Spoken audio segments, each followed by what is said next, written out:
You know, one thing that really grinds my gears? That we only have 24 hours in the day. So how do we maximize time?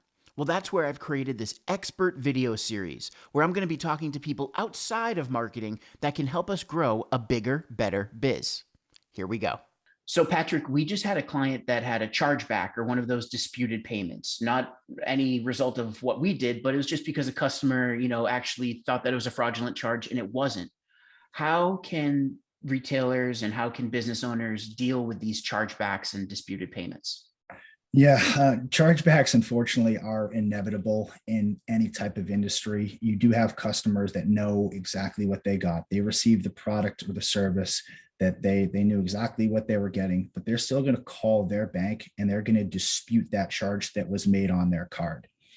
Most of the time, their bank is going to take their side and they're going to give them their money back. In turn, that hurts the merchant and they have to pay add-on fees for these chargebacks, essentially hurting their business for, just making a regular sale, selling, say, an ice cream to their customers. So there are a few ways that you can fight against these chargebacks.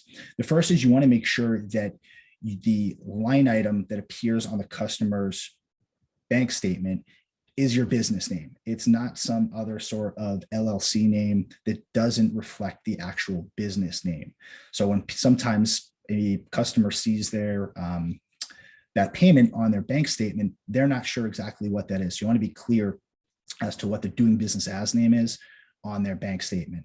The second is that you should receive a notification, whether it's via mail or email, that this chargeback has occurred. They'll give you the reason code as to why it happened and what the following steps are to fight back against it. It will list out the items that you should provide, such as a receipt, a signed receipt from the customer. If you scan that and send that to the processor, there's no other way that they can't take your side and you can win that chargeback. So the third way is to respond in a timely fashion. As soon as you receive that notification of the chargeback occurring, take action immediately. That shows the bank that you are very confident that you provided the exact product or service to the customer, and that their reasoning to issue the chargeback should not have occurred in the first place. So the three ways, just to summarize: one, make sure that your business name is showing up on the statement description so that they're actually seeing who they were charged by.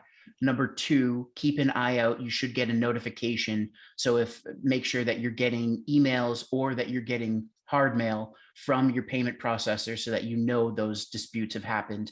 And number three, reply to it in a timely manner so that you can nip it in the bud, remove that so that it's not a stain on your record.